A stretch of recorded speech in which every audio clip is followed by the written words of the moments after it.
Hello friends, welcome back to English கற்கலாம்.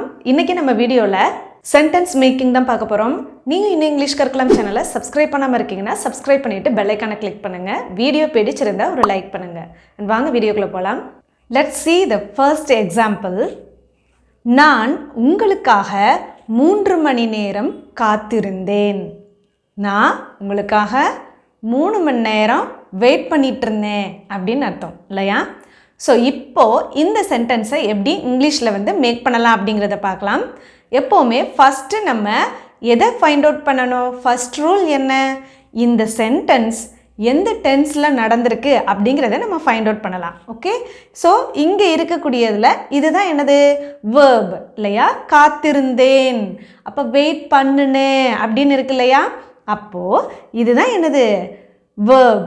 இந்த verb இப்போ எந்த டென்ஸில் இருக்குது? இப்போது இந்த இடத்துல நம்ம காத்திருந்தேன் அப்படின்னு போட்டிருக்கிறத பார்த்துட்டு நம்ம அப்படியே பாஸ்ட் டென்ஸ் அப்படின்னு நம்ம ஃபிக்ஸ் பண்ண முடியாது. பிகாஸ் அதுக்கு முன்னாடி வேறு ஏதாவது டைம் மென்ஷன் ஆயிருக்கா அப்படிங்கிறத we have to find out. Okay, so here 3 மணி நேரம் அப்படின்னு சொல்லி கொடுத்துருக்கு. ஸோ இந்த சென்டென்ஸை நல்லா கவனிச்சிங்கன்னா தெரியும், இது கொஞ்ச நேரத்துக்கு முன்னாடி தான் அந்த ஒரு செயல் என்ன இருக்குது அப்படின்னா நடந்து முடிஞ்சிருக்கு. ஓகேங்களா? அப்போ நான் என்ன பண்ணிகிட்ருக்கேன்? 3 மணி நேரமாக ஒருத்தவங்களுக்காக வெயிட் பண்ணிகிட்டு இருந்திருக்கேன் இல்லையா?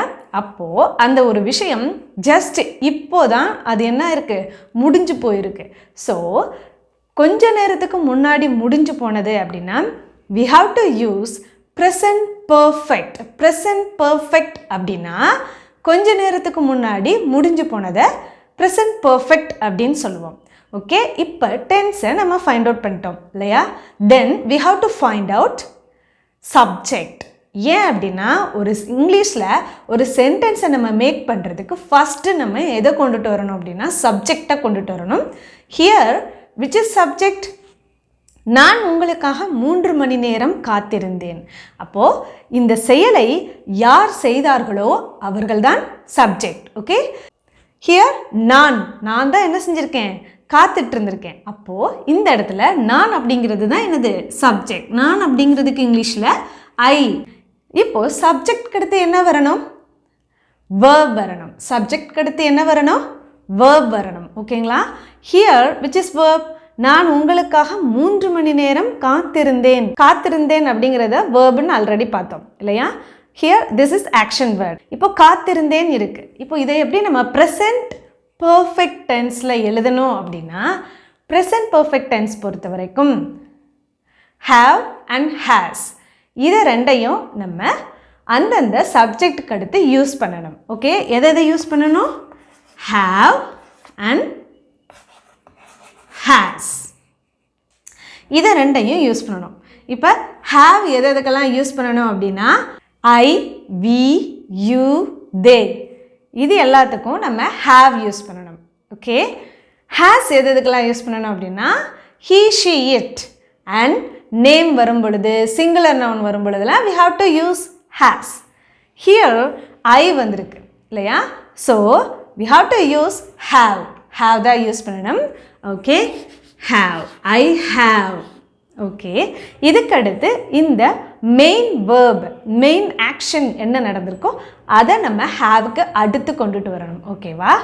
ப்ரெசன்ட் பர்ஃபெக்ட் டென்ஸை பொறுத்த வரைக்கும் நம்ம ஹாவ்க்கு அடுத்து வரக்கூடிய அந்த ஆக்ஷன் வேர்ட் அதாவது வேர்பை நம்ம B3 ஃபார்மில் எழுதணும். ஓகேவா? காத்திருப்பது அப்படிங்கிறதுக்கு நம்மளுக்கு ஆல்ரெடி தெரியும், தட் இஸ் வெயிட் இல்லையா? ஸோ வெயிட் அப்படிங்கிறது காத்திருக்கிறது. இப்போ வெயிட் அப்படிங்கிறதுடைய B3 ஃபார்ம் என்னது? Waited. Okay, I have weighted.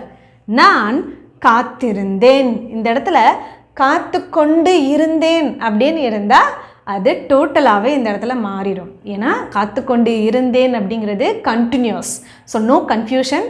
கிளியராக ஒரு சென்டென்ஸை பொறுமையாக ரீட் பண்ணி பாருங்கள். நீங்கள் தமிழில் இருந்து ஒரு சென்டென்ஸை இங்கிலீஷில் நீங்கள் சென்டென்ஸ் மேக் பண்ணி பேசணும் அப்படின்னு நீங்கள் மைண்டில் திங்க் பண்ணும் பொழுது அது கொஞ்சம் கிளியராக அந்த வேர்பில் என்ன செய்யுங்கன்னா கான்சன்ட்ரேஷன் பண்ணுங்கள். பிகாஸ் கொஞ்சம் மாறினாலும் அதோட கிராமட்டிக்கல் மாறும். ஓகேவா? ஸோ ஹியர் காத்து கொண்டு இருந்தேன் அப்படின்னு இருந்ததுன்னா நம்ம அந்த இடத்துல நம்ம கண்டினியூஸ் யூஸ் பண்ணியிருக்கணும் ஓகேவா. பட் ஹியர் காத்திருந்தேன் அப்படின்னு இருக்கு. Okay, so I have waited அப்படின்னா காத்திருந்தேன். இப்போது இதுக்கடுத்து யாருக்காக காத்து கொண்டு இருந்தோமோ அவங்கள எழுதணும். நான் உங்களுக்காக, யாருக்காக, உங்களுக்காக காத்து கொண்டிருந்தேன். இப்போ இங்கிலீஷ் பொறுத்த வரைக்கும் உங்கள், நீ, நீங்கள் இது எல்லாத்துக்குமே என்ன வேர்டு யூஸ் பண்ணுவோம்னா யூ யூஸ் பண்ணுவோம். ஓகே, இப்போ இங்கே உங்களுக்காக அப்படின்னு இருக்கு இல்லையா, அப்போ உங்களுக்காக காக அப்படின்னு வந்தாலே we have to use for. Okay, காக. அப்போ உங்களுக்காகனா for you. இப்போ நம்ம சென்டென்ஸில் ஃபஸ்ட்டு சப்ஜெக்ட், அடுத்து வேர்ப், அடுத்து யாருக்காக அந்த ஒரு செயல் நடந்ததோ அதை நம்ம கொண்டுட்டு வந்திருக்கோம் இல்லையா. இப்போது அந்த ஒரு செயல் எந்த நேரத்தில் நடந்துச்சோ அதை நம்ம என்ன செய்யணும், அதுக்கடுத்து கொண்டுட்டு வரணும். கிளியர்? இப்போ பாருங்கள், நான் உங்களுக்காக 3 மணி நேரம் காத்திருந்தேன். 3 மணி நேரம் அப்படிங்கிறத நம்ம எப்படி சொல்லலாம், 3 hours அப்படின்னு நம்ம சொல்லலாம். For 3 hours. I have waited for you for 3 hours. நான் உங்களுக்காக 3 மணி நேரம் காத்திருந்தேன். நெக்ஸ்ட் சென்டென்ஸ், நான் பேசும்பொழுது அவன் என்னை தொந்தரவு செய்தான். நான் பேசிகிட்டு இருந்தேன், அப்போது அவன் என்ன பண்ணான், தொந்தரவு பண்ணிகிட்டே இருந்தான் அப்படின்னு நம்ம சொல்லுவோம் இல்லையா. இப்போது இந்த ஒரு சென்டென்ஸில் என்ன நடந்திருக்கு அப்படின்னா 2 ஆக்ஷன்ஸ் நடந்திருக்கு. ஒன்று பேசுகிறது, இன்னொன்று தொந்தரவு பண்ணுறது. இதை எப்படி நம்ம கரெக்டாக சென்டென்ஸ் மேக் பண்ணலாம் அப்படிங்கிறத பார்க்கலாம். ஃபஸ்ட்டு இந்த சென்டென்ஸ் எந்த டென்ஸில் நடந்திருக்கு அப்படிங்கிறத ஃபைண்ட் அவுட் பண்ணிடலாம். நான் பேசும் பொழுது அவன் என்னை தொந்தரவு செய்தான். அப்போ இந்த இடத்துல இருக்கக்கூடிய இந்த ஆக்ஷன் வேர்ட் தொந்தரவு செய்தான் அப்படிங்கிறது தான் என்னது, ஒரு செயல். அப்போ இந்த இடத்துலையும் பாருங்கள், பேசும் பொழுது, இதை வச்சு நம்ம டென்ஸ் ஃபைண்ட் அவுட் பண்ண முடியல. அப்போ தொந்தரவு செய்தான் அப்படிங்கிறது என்னது, ஒரு பாஸ்ட் டென்ஸ், முடிந்து போன ஒரு நிகழ்வு. ஓகேவா. இப்போது இந்த ஒரு சென்டென்ஸில் நம்ம எதை ஃபஸ்ட்டு கொண்டுட்டு வரலாம். இப்போது இந்த இடத்துல பார்த்தீங்க அப்படின்னா ஒன்று அந்த சிச்சுவேஷனில் எது ஃபஸ்ட்டு நடந்ததோ அதை நம்ம கொண்டுட்டு வரலாம். அப்படி இல்லை அப்படின்னா இந்த சிச்சுவேஷனில் நீங்கள் எதை இம்பார்ட்டண்ட்டாக சொல்ல வரீங்களோ அதை ஃபஸ்ட்டு நீங்கள் கொண்டுட்டு வரலாம். ஓகே, இப்போ நான் பேசுகிறப்ப அவன் என்ன தொந்தரவு பண்ணான், அப்போ நம்ம எப்படி சொல்லுவோம், நான் பேசிக்கிட்டு இருக்கும்போது அவன் என்ன தொந்தரவு பண்ணான் அப்படின்னு சொல்லி நம்ம மென்ஷன் பண்ணும் பொழுது எப்படி பண்ணலாம் அப்படிங்கிறத பார்க்கலாம். நான் பேசும் பொழுது, அப்போது இதை எப்படி நம்ம கொண்டுட்டு வரலான்னு பார்க்கலாம். இப்போ அப்பொழுது, அந்த நேரத்தில் அப்படிங்கிறப்ப நம்ம என்ன யூஸ் பண்ணணும் அப்படின்னா while அப்படி இல்லைனா when யூஸ் பண்ணலாம். ஓகே, ஹியர் while அப்படின்னாலும் when அப்படின்னாலும் அப்பொழுது, அந்த நேரத்தில் அப்படின்னு தான் அர்த்தம். ஓகேவா. அப்போ while. இப்போ இதுக்கடுத்து நம்ம மெயினான அந்த சப்ஜெக்டை கொண்டுட்டு வரலாம். ஓகேவா.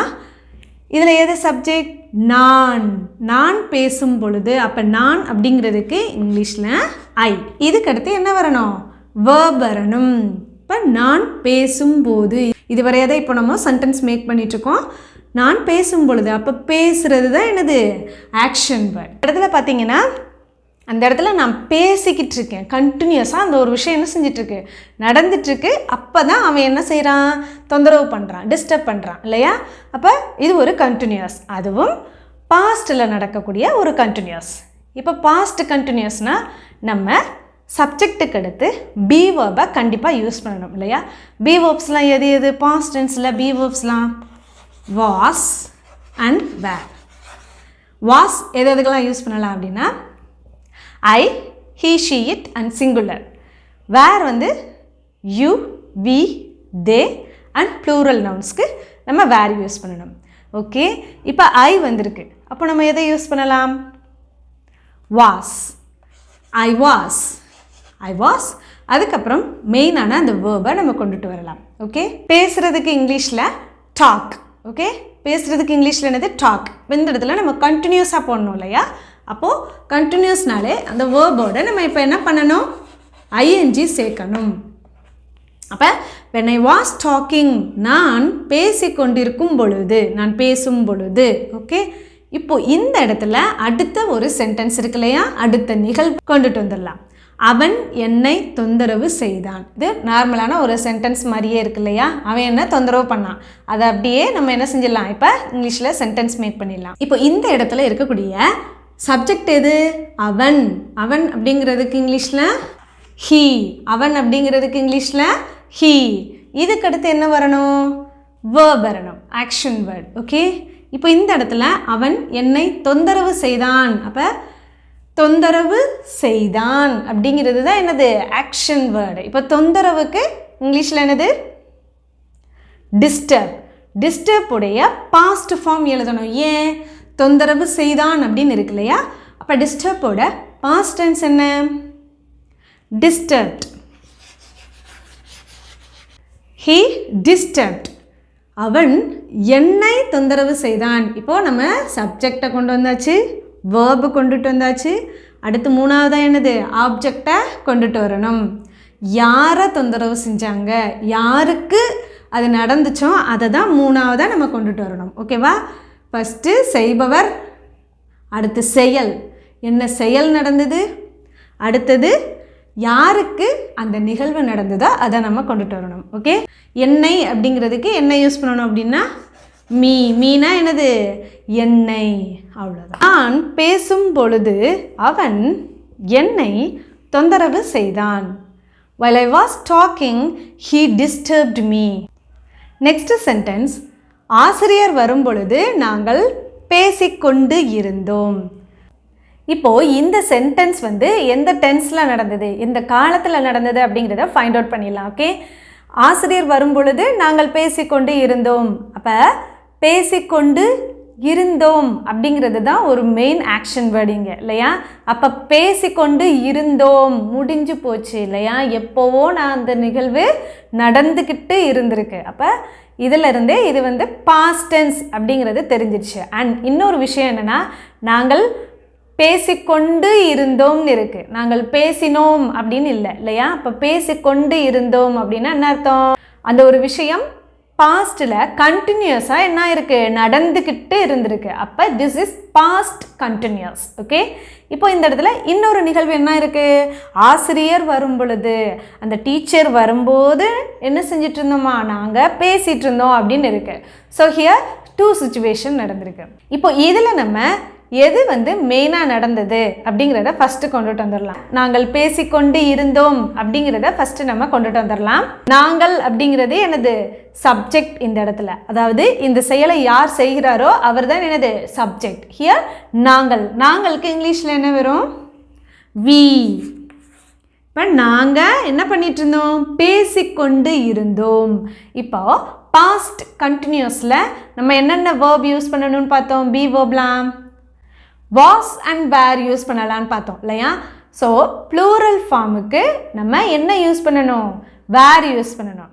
இப்போ இங்கே வி வந்திருக்கு. வி வந்தால் நம்ம பாஸ்ட் கண்டினியூஸில் வேர் யூஸ் பண்ணணும். அப்போ வி வேர். அதுக்கப்புறம் மெயின் வேர்பை நம்ம கொண்டுட்டு வரணும். இப்போ பேசிக்கொண்டு இருந்தோம். அப்போ பேசுகிறதுக்கு இங்கிலீஷில் என்னது? டாக். இப்போ டாக்கோட கண்டினியூஸ் டென்ஸ் என்னது? டாக்கிங். அப்போ we were talking, நாங்கள் பேசிக்கொண்டு இருந்தோம். இதுக்கடுத்து நம்ம நெக்ஸ்ட்டு சிச்சுவேஷனை கொண்டுட்டு வந்துடலாம். யார் வரும்போது பேசிகிட்டு இருந்தோமோ அதை தான் அடுத்ததாக கொண்டுட்டு வரணும். இப்போ ஆசிரியர் வரும் பொழுது, இப்போ இந்த மாதிரி வரும் பொழுது அப்படின்னு வரும் பொழுது ஃபஸ்ட்டே நம்ம என்ன கொண்டுட்டு வந்துடணும்? while அல்லது when-ஐ நம்ம கொண்டுட்டு வந்துடணும். when. Okay, when. அதுக்கு அடுத்து தான் அந்த சென்டென்ஸுடைய மெயின் சப்ஜெக்டை நம்ம கொண்டுட்டு வரணும். அப்போ ஆசிரியர் வரும் பொழுது, ஆசிரியருக்கு இங்கிலீஷில் என்ன வரும்? The teacher. When the teacher, teacher என்ன பண்ணாங்க? வந்தாங்க. இப்போ இந்த இடத்துல நம்ம அந்த அப்பொழுது அப்படிங்கிறதுக்கு வென் யூஸ் பண்ணியிருக்கோம். அப்போ வரும், வந்துட்டாங்க அப்படி தானே? அப்போ பாஸ்ட் டென்ஸில் அந்த ஒரு விஷயம் முடிஞ்சு போச்சு. அப்போ வரும் அப்படிங்கிறதுக்கு, வர்றதுக்கு இங்கிலீஷில் கம் இல்லையா? கம்மோட பாஸ்ட் ஃபார்மை நம்ம என்ன செய்யணும்? இந்த இடத்துல யூஸ் பண்ணணும். கேம். அப்போ வென் த டீச்சர் கேம். ஆசிரியர் வரும் பொழுது நாங்கள் பேசிக்கொண்டு இருந்தோம். நான் உள்ளே வரும் பொழுது அவர் தொலைக்காட்சி பார்த்து கொண்டு இருந்தார். இதை எப்படி இங்கிலீஷில் சொல்லலாம்? இது வந்து உங்களுக்கான ஒரு சின்ன டெஸ்ட். இதோட ஆன்சரை கமெண்ட் பாக்ஸில் சொல்லுங்கள். Now the next sentence. நான் நேற்று இரவு வேலை செய்து கொண்டு இருந்தேன். நான் நேற்று நைட்டு வேலை பார்த்துட்டு இருந்தேன். நான் நேற்று நைட்டு டிவி பார்த்துக்கிட்டு இருந்தேன். இந்த மாதிரிலாம் நம்ம சொல்லுவோம் இல்லையா? இப்போது இந்த சென்டென்ஸை நம்ம இங்கிலீஷில் மேக் பண்ணுறதுக்கு ஃபஸ்ட்டு நம்ம என்ன ஃபைண்ட் அவுட் பண்ணலாம்? இது எந்த டென்ஸில் நடந்திருக்கு அப்படிங்கிறத ஃபைண்ட் அவுட் பண்ணிடலாம். நேற்று இரவு வேலை செய்து கொண்டு இருந்தேன் இல்லையா? அப்போ நேற்று நைட்டு அப்படின்னு சொன்னாலே நேற்றுனாலே அது என்னது? பாஸ்ட் டென்ஸ் தான். ஓகே, நேற்று அப்படின்னாலே பாஸ்ட் டென்ஸ். ஓகே, இப்போ இருந்தேன் அப்படிங்கிறத இந்த செயல்லையுமே தெரிஞ்சு போச்சு. இது வந்து ஒரு பாஸ்ட் டென்ஸ். ஸோ நம்ம டென்ஸ் ஃபைண்ட் அவுட் பண்ணியாச்சு. தென் இப்போ இந்த சென்டென்ஸில் 2 சிச்சுவேஷன் நடந்திருக்கா அப்படிங்கிறத பார்க்கலாமா? இப்போ நான் நேற்று இரவு வேலை செய்து கொண்டு இருந்தேன் அப்படின்னு சொல்லி முடிஞ்சிருச்சு. ஒருவேளை நான் நேற்று நைட்டு வேலை பார்த்துட்ருக்கும் பொழுது அவன் என்னை பார்க்க வந்தான் அப்படின்னு இருந்தால் maybe that is 2 situation, but here only 1 situation. So இங்கே இருக்கக்கூடிய இந்த செயலை கொண்டு இருந்தேன், வேலை செய்து கொண்டு இருந்தேன், இந்த செயலை யார் செய்தாரோ அவர் தான் யார்? சப்ஜெக்ட். ஹியர் நான் அப்படிங்கிறது தான் சப்ஜெக்ட். நான்கு இங்கிலீஷில் ஐ இல்லையா? சப்ஜெக்ட்க்கு அடுத்து அந்த சப்ஜெக்ட் என்ன செயலை செய்ததோ அதுதான் என்னது? வரணும். இப்போது சப்ஜெக்ட்க்கு அடுத்து வேர்ப் எது? இங்கே வேலை செய்து கொண்டு இருந்தேன், செய்து கொண்டு இருந்தேன். இந்த மாதிரி கொண்டு இருந்தேன் அப்படின்னாலே maximum that is continuous tense. Okay, continuous. இப்போது இது ஒரு பாஸ்ட். அப்போது பாஸ்ட் கண்டினியூஸ் டென்ஸுக்கு நம்ம ஃபஸ்ட்டு பி வேர்பை சப்ஜெக்ட்டுக்கு அடுத்து எழுதணும். இப்போ பாஸ்ட் கண்டினியூஸில் ஐ வந்தால் நம்ம என்ன பி வேர்ப் யூஸ் பண்ணலாம்? வாஸ். I was. இப்போது இதுக்கு அடுத்து நம்ம மெயின் வேர்ப் எதுவோ அதை கொண்டுட்டு வந்துடலாம். இப்போ செய்து கொண்டு இருந்தேன் என்னது? வேலையை. அப்போ வேலையை செய்து கொண்டு இருந்தேன் அதுதான் என்னது? Action word. அப்போ வேலை செய்து கொண்டு இருந்தேன் அப்படிங்கிறதுக்கு இங்கிலீஷில் என்னது? வேலை செய்கிறதுக்கு ஒர்க். இப்போ ஒர்க்கோட என்ன செய்யணும்? இப்போ நம்ம ஐஎன்ஜி சேர்க்கணும். I was working. சப்ஜெக்ட் அடுத்து வேர்ப். இப்போது இந்த இடத்துல யாருக்காக வேலை செய்தோமோ அதை அடுத்ததாக நம்ம கொண்டுட்டு வரணும். பட் இங்கே வந்து நம்ம யாருக்காகன்றதை நம்ம மென்ஷன் பண்ணலை. ஸோ அதுக்கடுத்து நம்ம அது எந்த நேரத்தில் நடந்துச்சோ அதை நம்ம கொண்டுட்டு வரலாம். ஓகேவா? அப்போ நான் நேற்று இரவு வேலை செய்து கொண்டிருந்தேன். இப்போ நேற்று இரவு அப்படிங்கிறத அடுத்ததாக கொண்டுட்டு வரலாம். I was working. நேற்று இரவுக்கு இங்கிலீஷில் லாஸ்ட் நைட். இப்போது நம்ம இந்த வீடியோவில் பார்த்த இந்த சென்டென்ஸ் மாதிரியே நீங்களாகவும் என்ன செய்யுங்க அப்படின்னா ஒரு தமிழில் இருக்கக்கூடிய சென்டென்ஸை இதே மாதிரி ஒரு பேட்டர்னில் நீங்கள் இங்கிலீஷில் வந்து சென்டென்ஸ் மேக் பண்ண ட்ரை பண்ணுங்கள். அப்போ தான் உங்களுக்கு வந்து இன்னுமே நல்லா உங்களால் இங்கிலீஷில் சென்டென்ஸ் மேக் பண்ணுறதுல கான்ஃபிடென்ஸ் லெவல் அதிகமாகும். ஸோ வீடியோ கண்டிப்பாக உங்களுக்கு யூஸ்ஃபுல்லாக இருந்திருக்கும்னு நினைக்கிறேன். வீடியோ பிடிச்சிருந்தா மறக்காமல் ஒரு லைக் பண்ணுங்கள். அப்போ தான் நிறைய பேர் இதே மாதிரி இங்கிலீஷ் லேர்ன் பண்ணணும் அப்படிங்கிறவங்களுக்கு யூடியூப் ரெக்கமெண்ட் பண்ணும். And we will see in next video. Thank you.